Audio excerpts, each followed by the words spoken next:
All right, what's going on, everybody? Welcome back to Taj Gibson, a tribute. In this episode, we're going to be talking about the NBA draft, free agency moves, and pretty much just everything related to this offseason. It's been way too long since we last did a podcast. It's been like over a month, so a lot has happened. Yeah, so if I'm thinking about it, I think the first thing to do immediately is get to the free agency moves or not the free agency moves, the trades that have happened so far, because that's what happens first in the offseason, and then work our way to the draft, which happened last night. It's just been a whole slew of moves. So yeah, we can start with the Lakers if you'd like. I know it's your. No, I don't want to start with the Lakers. Yeah, so they got Dennis Did Schroeder. you not hear? I just said I don't want to start with the Lakers. You don't want to start with the Lakers? Why? Let's start with your Sixers. All right, fine. We're starting with the Sixers. So, well, it would only make whatever. So the Sixers, they got rid of Al Horford's contract, and I'm gonna be honest. A win. That's a win. I like the move.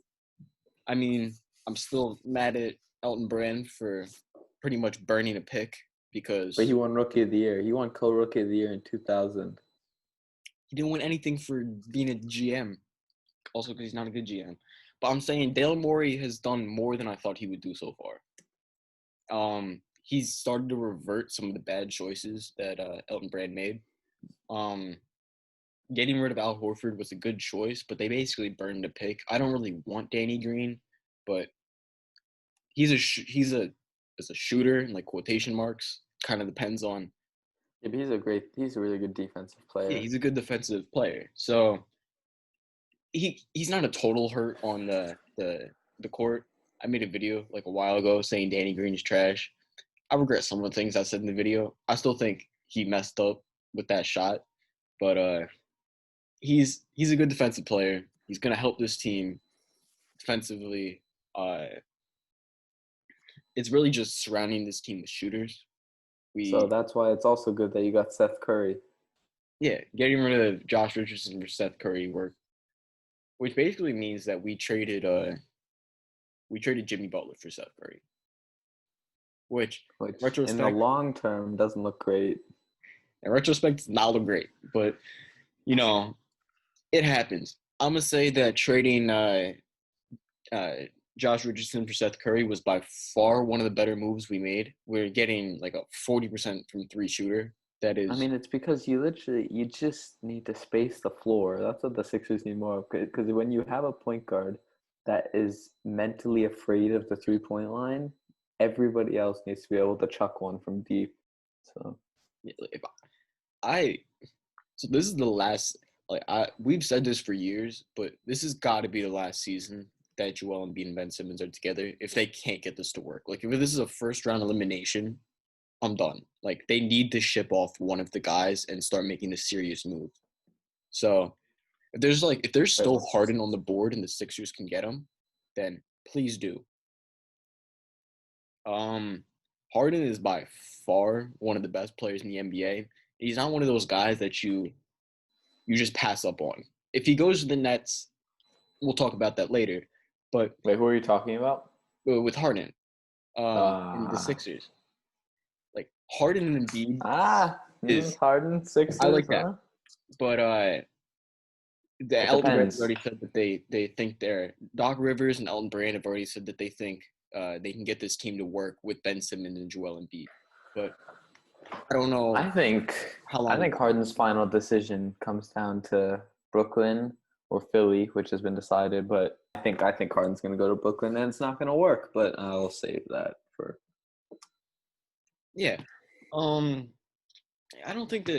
think they should be looking into Buddy Hield. There haven't been any moves from him yet, but I think they kind of passed up on that opportunity when they got Danny Green. So that's unfortunate. They do have like a little bit of money now because of that Al Horford trade. So I don't know what they're going to do with it. People have said it's for Harden, but you'd have to give up Ben Simmons to get Harden. So, and then it just comes back to this cycle of, are they going to get rid of Ben Simmons or are they going to get rid of Joel Embiid? Preferably, I'd say get rid of Ben Simmons because I think that's the common consensus within Sixers fans. Yeah, I mean, I won't say neither of them are good, but like they both have downsides and they both have a lot of they both have a lot of pros and cons. You remember Simmons, that game? but he also has the most potential, in my opinion, if you build the team around him. And then Embiid is so injury prone that you don't want to lose him going into like a playoff series. You remember that game? Embiid went 0 for 13 against the. Uh, you remember that game? Embiid went 0 for 13 against the Raptors All right, we don't have to talk about it, man. last season. That was really funny. All right, all right. What about the Nets? You wanted to talk about the Mm. Nets, so Um, I am one of the people who don't think Harden will work together. Firstly, because they have no bench. And we've seen when three-star players form together and they have no bench, it doesn't always work, aka Wade, LeBron, and Bosh in 2011. They should have beaten that Mavericks team. However, one of the facts is they literally had no depth whatsoever. And then next year they added Shane Battier, added Mike Miller, more shooters, and it made them better.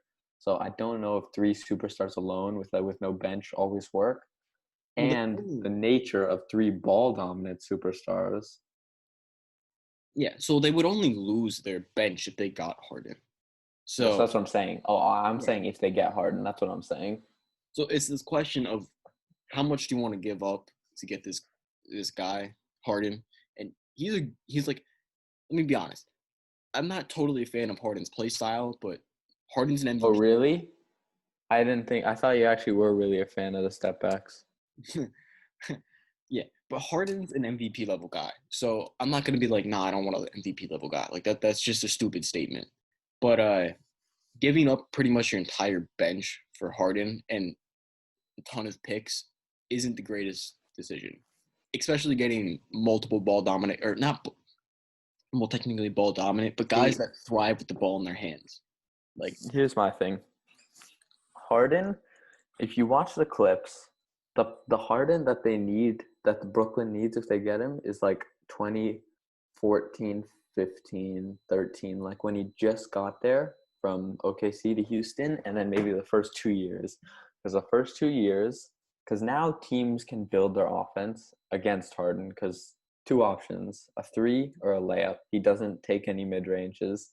And so when you know that a guy is only going to do two things, even though he's going to score, sometimes you just can't stop him. You can build a defense around that, and we've seen it in the playoffs so many times. But in first 2 years of Houston, he was moving off ball. He was posting up a lot because he's actually strong. He would take mid ranges. He was setting screens. That's the Harden that they need now. It's the perfect type of Harden, and I think that guy is more suited to win a championship, and especially with the Nets now, that's what they're going to need. yeah, if I'm being honest, I don't think.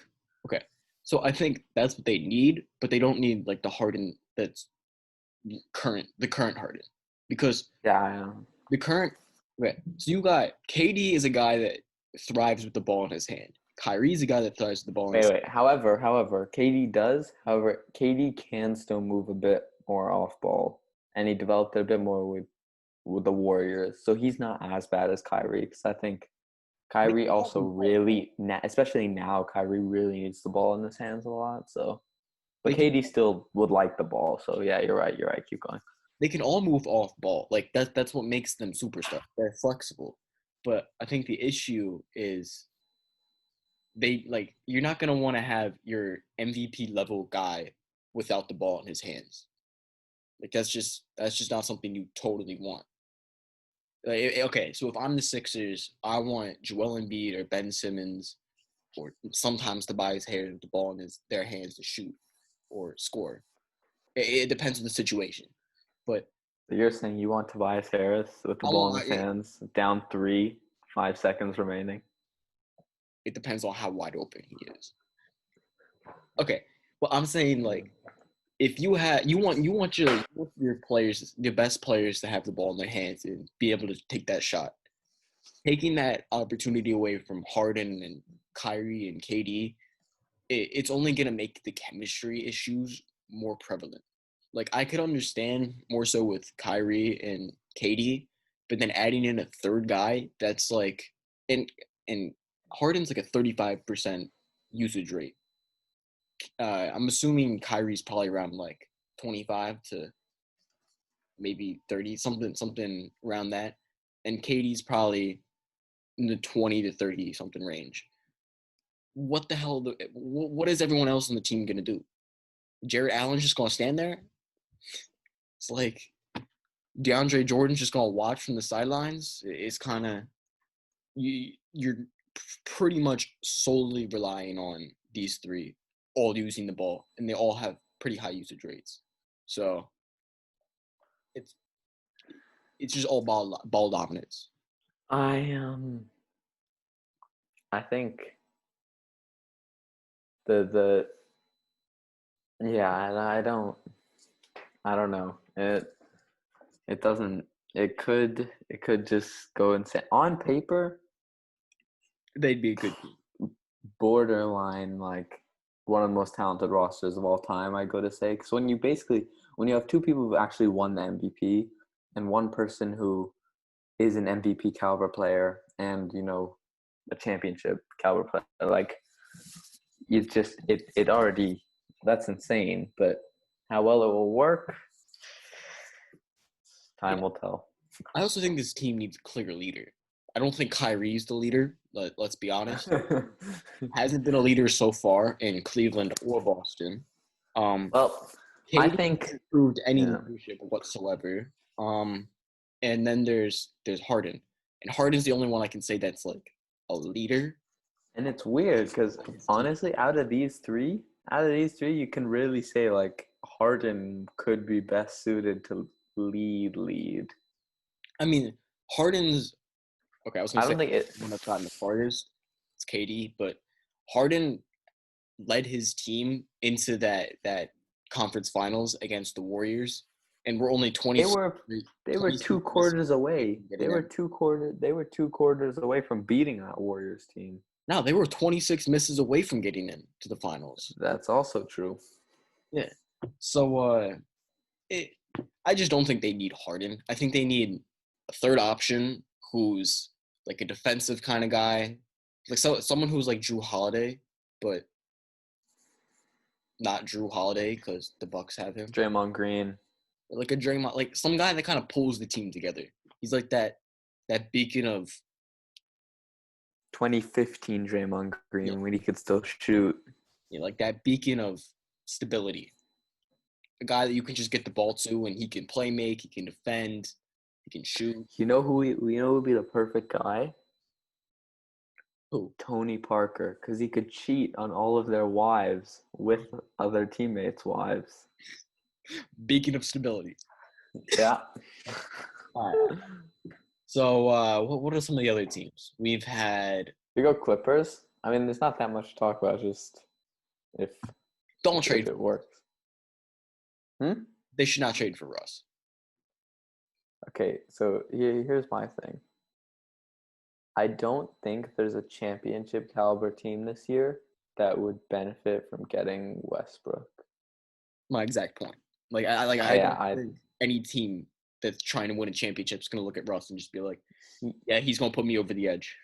Like I don't think he could have had a more perfect situation than the one he had with KD, where it's someone who can move off ball if needed, so you can still be the ball dominant player, and is insane at shooting.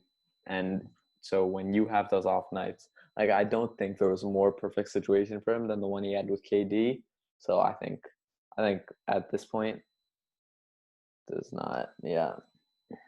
Like I'm gonna throw out a hot take here. I don't think he's gonna get a ring in his entire career. Yeah, I don't know if that's a very hot take. Okay, well, it's just he's like 31, 32 or something. Yeah. He needs a team to be built specifically around him to win a championship. He needs he can't be going against a team like the Lakers or something, because that would just be completely out of his capabilities to beat, because then they would need to not only build a team around Russ, but also build the team to counter LeBron and AD. and no team has that capability right now. Like they would just need to pretty much get rid of everything and just be like, Russ, you're the star. Go do whatever. Yeah, And I I don't. mean, and it's weird because don't you remember at what like a month before or just right before quarantine happened or like an NBA stopped? Those 2 months, I think I pretty confidently said to you, and we were just talking that I thought Russ was playing better this season than Harden. Do you remember? Like this season, many people were saying, and I was one of those people saying that he was playing the best basketball of his career. Because do you remember he was shooting Yeah, like what like maybe 2 threes a game, like 1 3 a game, because he realized, okay, I'm only gonna shoot it if I'm so completely wide open. I'm not even gonna shoot all those, and he was driving every time. And I think for 2 straight months, he averaged like 32 or something. yeah. It's yeah. I was one of those people that said he was playing his best basketball in his career, and it still stands true. That was his best basketball in his career. Mm. And then the playoffs came around, and then they exposed him for not being able to shoot because they just backed up to the basket, and they were like, He "Go he ahead." was injured. Shot He not was injured.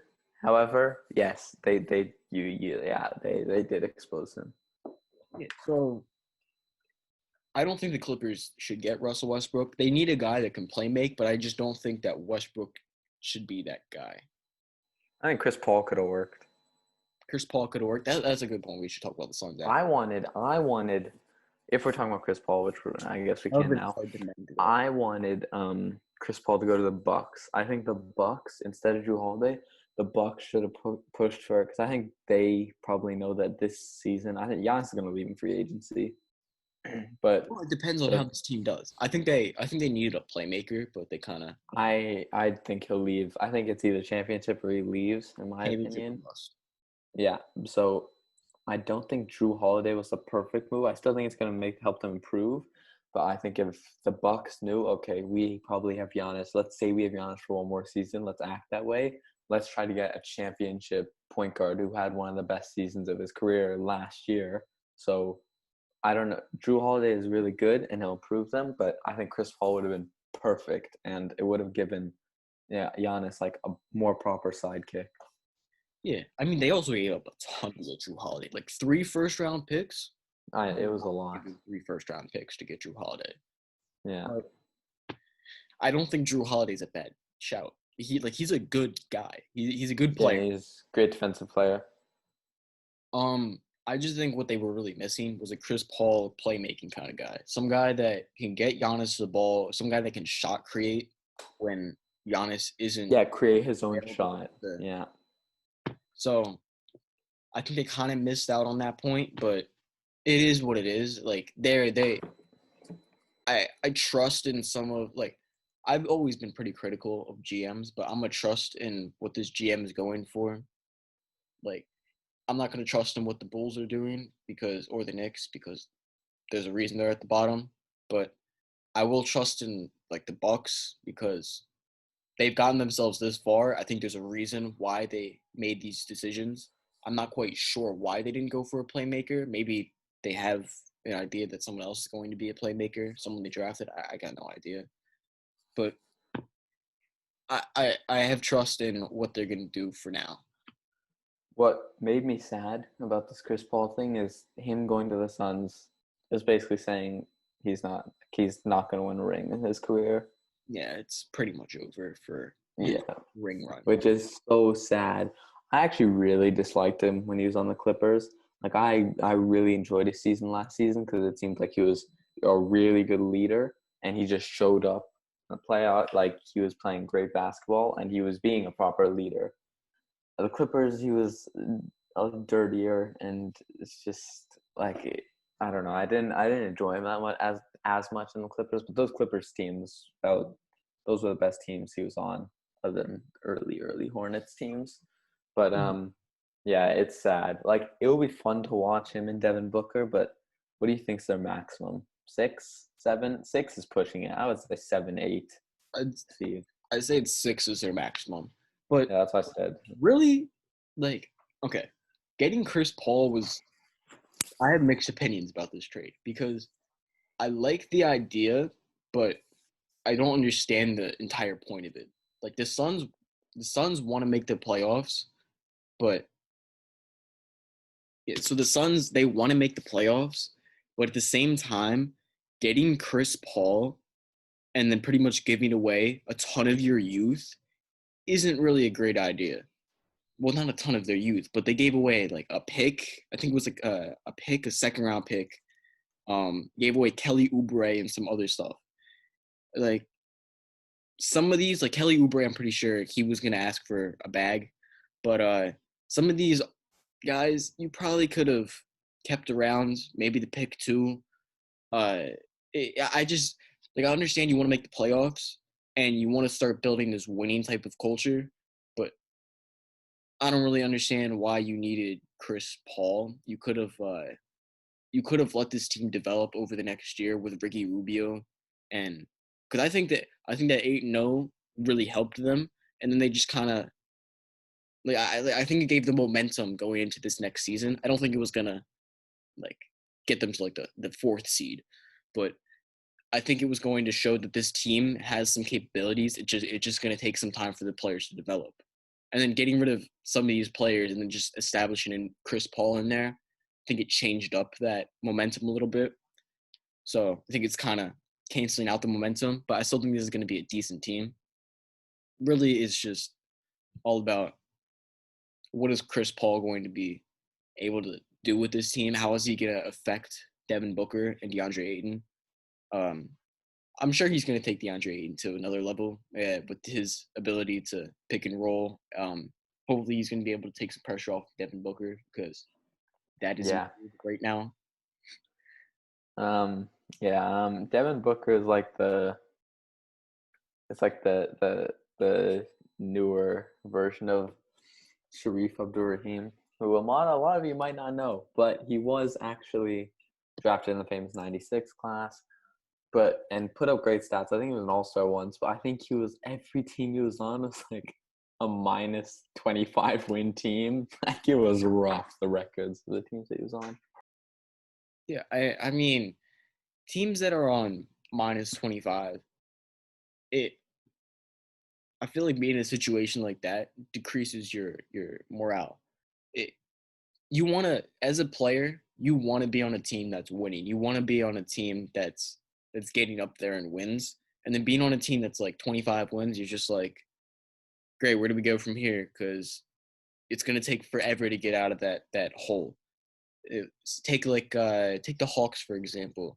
They're at the bottom. They're slowly working their way out, but it's gonna be like a 3-4 year way to get out of that hole, or at least be able to get out of that hole, have the capabilities to get out of it. It's in the strain that's gonna have on like a player's uh, mental capabilities. It's gonna like if I was Trey Young and I was losing constantly, I would just be I would be pissed. I'd be mad and sad because Yeah, see, I don't want that's the thing. It's like with those like players like Trae Young, like with LeBron, it was like every year the team improved. LeBron's about situation, but every year from his rookie season, every year the team improved. That's why it wasn't actually a surprise he didn't leave earlier. It's because every year the team was improving. They were making it far in the playoffs. So it looked like, okay, I still have something to build around. Maybe the GM isn't getting me enough and I'll ask for more. But with things like Trey Young, where they might be improving, but it's not to the point where it's like you can see Trey Young going, okay, I'm just gonna keep going, keep waiting to improve tiny bit. that's why I He's think like they he could leave. That's what I'm saying. well, I don't think he's gonna leave right now, but I think they I Yeah, no, think I'm not now. Now incentives I'm not saying now, but just I think they made incentives for him to stay. Like they got Clint Capella. Pretty sure they had Jeff Teague. They got these guys to be like, listen, we want you to stay, and we're trying to get out of this hole. We're going to slowly work our way up in the standings, and then you're going to start getting a positive. Right? I think he just wants to make the playoffs and stuff like that.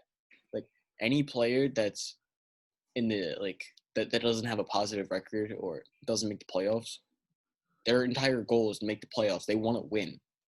So, and they also want money, but it's just their goal. That's about it for the Suns, if I'm being honest. Yeah, I don't think there's. Yeah. So But what's we can talk. We can talk about my Knicks if you want. If you wanna. what about the Knicks? You guys just want Westbrook. No, I don't. I think I never really thought Westbrook was. I don't. I still don't. I think percentage chance might be like 15%, 20% that we get Westbrook, probably maybe even lower. I think the percentage did go up since we didn't draft a point guard in the draft with the eighth, 28th, eighth and 28th, eighth and 27th pick. Hmm. So I think maybe that put a bit more reasoning for us to get Westbrook. But right now, I don't think Westbrook's trade value is like anything at all. Like I think it's almost nothing. Because what team is looking to get that kind of player? It's why I don't think if any team gets him, I think Houston will want something in return. I just don't think they'll get that much in return. That's why it's making me feel a tiny bit better if the Knicks end up getting him. Because before I was always thinking, okay, what? You Come forgot on, lost your train of thought. no, I didn't. Come on, Knicks person, James Dolan, the person I hate. Yeah. I think he is the kind of person before that would be like, okay, let's give up a lot of picks, a lot of young players to try to get Westbrook. Four But picks. now since his trade value is so much lower, I'm not as worried or scared because I think that even if we get him, we won't be giving up as much as I was anticipating before. But yeah, I don't know about anyone going to the Knicks right now. I'm not like Yeah. So my take on the Knicks, you can tell me if I'm wrong or right. I don't really know. So my take on the Knicks is I don't think they need Westbrook at all. You don't need a guy who, because Westbrook has already said he wants to be the floor general again. So I don't think the Knicks need a guy like that taking the ball out of the hands of RJ Barrett. Like, you guys probably should have drafted a point guard. I don't know why you wouldn't, but Knicks the Knicks. So drafted another power forward. Do you know how many power forwards we've had in the last 5 years? It's an incredible. Like I don't. Are we like I still don't understand. trying to I actually like Obi. Like I do like him, but I think he's gonna be a good player. But I don't understand the logic in drafting another they're trying power to get forward. another Kristaps Porzingis. Yeah, but however, I've also thought that Obi is gonna be just John Collins 2.0, which isn't great, but it But can go also both ways. Hmm? that also isn't terrible though. It's not terrible because we also don't know what's gonna happen. However, when the only thing you're memorable for is doing a dunk where you accidentally broke the plane instead of jumping fully over it, that's not good. Yeah. Um. So okay. So we talked about the Rockets trying to get rid of Westbrook. If I'm being honest, I would send Westbrook to the Pistons for Blake Okay. Griffin. Okay. Explain it. So the Pistons have an injured Blake Griffin, and the Rockets have Westbrook. It's more so just this idea that the Pistons get rid of like an injured contract, a guy that is potentially not going to be great coming back, but getting like Westbrook in return, they've been in like this mediocre contention. Maybe they can jump up to like the 6th seedish. The Rockets in return, they get rid of Westbrook. So I think it'd have to be like Blake Griffin and like a pick for uh, Westbrook. It's pretty much it. Um, yeah. So I think we should talk about. We pretty much covered the Rockets situation and the Knicks situation. We'll talk about OKC real quick. Okay, so when it comes to OKC, Sam Presti has established himself as one of the best GMs in the league. Like, people were doubting me when I said that before, but I think Sam Presti is legitimately one of the best GMs in the league. He's shown superstars that he can get them to where they want to go. He's flipped like Westbrook, Paul George for I don't even know how many picks at this point. It's probably over like 18 picks or something. That's ridiculous.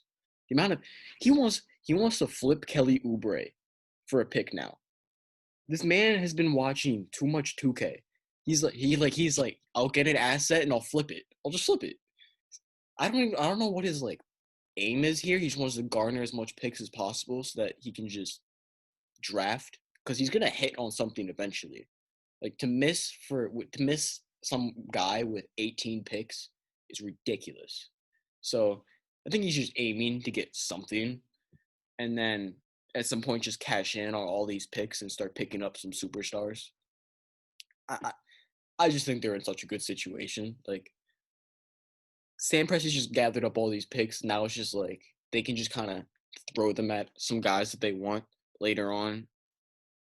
They might be trading Steven Adams soon, or they'll flip Al Horford because they have two centers. So expect to see another pick or something. One They thing have I'm not. unbelievable amount of picks, man. One thing I don't want to do is just get rid of Shea. No, there's no way they're getting rid of Shea. They're building around Yeah, Shea. I know, and it's good. It's a good idea. He's going to be their franchise point guard. And also Sam Presti, it's also a job keeper to get all these picks because if anybody asks him, he's saying, "Okay, right now I'm building around Shea, and I'm also building for the future." Like, do you understand that some of the kids that OKC are going to draft are like 11 years old right now? Yeah. I mean, it's ridiculous. Sam Presti has shown that he can finesse the system. Not really finesse, but he's like shown that he knows what to do in the right situation. And I don't think any of the guys they have right now are superstar level or anything close to it. Well, Lou Dort. Yeah, but well, I think they have some young guys that are developing. Um, I don't think Kelly Oubre is going to be there long term. I don't think Steven Adams is going to be there long term. Al Horford is definitely not going to be there long term. He's on the long. Why? What's wrong with Al Horford? Did you see some of like the Philly tweets to Al Horford's? I think it was like sister. Uh, after he he got traded, there's like What'd they say? it was just like fuck you, Hort. It was like God, guys, Jesus.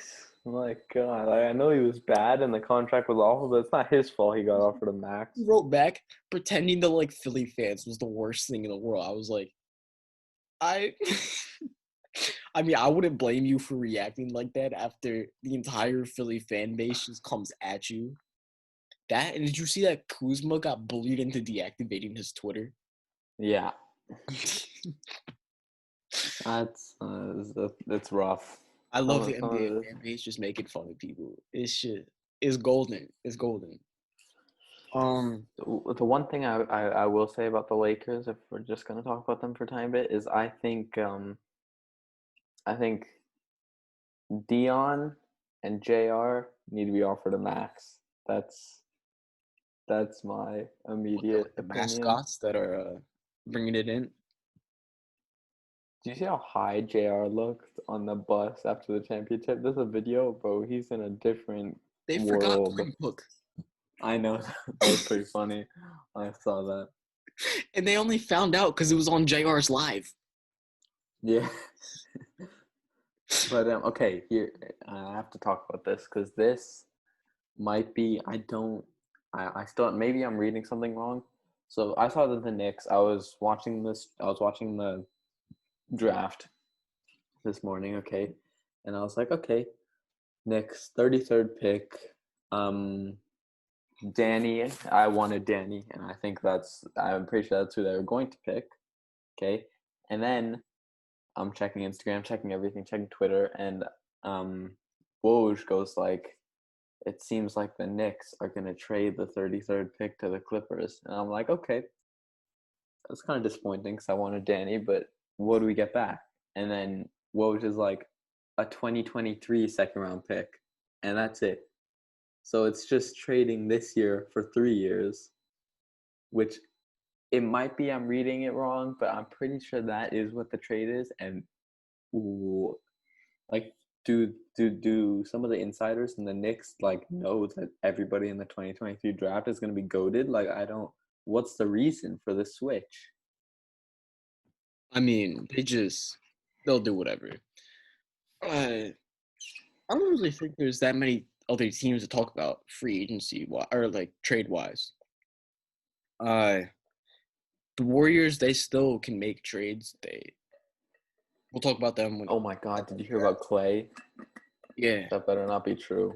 I really hope he isn't injured, man. It's like serious injury, because What do you mean? You texted me saying I want him to tear his ACL. yeah, funny guy. You know that's not true. No, but it's actually really sad. That's so irritating. It better not be. That's like a DeMarcus Cousins kind of situation where he just wants to play, man. He just wants to play.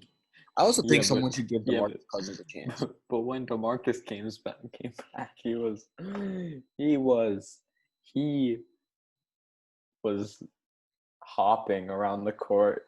Do you remember in the Lakers game they played the Lakers? He posterized Kuzma and like stared at him, and everybody responded on Twitter that night, going like, "What you staring at?" Like, oh, it's just I think some team needs to give DeMarcus a chance. Like any team. the Supersonics. It's it's minimal risk. Well, the only thing he could do is like hurt the locker room, but on a team like Cleveland, there's nothing to. Well, Cleveland's a bad example because they already have centers, but like you get what I mean. Choosing a team like I don't know, let's go with the Hornets. There's nothing that's gonna happen. Like, were you gonna hurt LaMelo's feelings? That sucks. The team's already bad. Yeah, I honestly I feel good ending this somewhere around here. You can take the outro. Next episode, we're gonna be talking about the draft. Andrew Wiggins. Andrew Wiggins. You can do the outro. Yeah. Okay. Thanks for listening to Taj Gibson, a tribute, and we'll be back next time talking about Andrew Wiggins.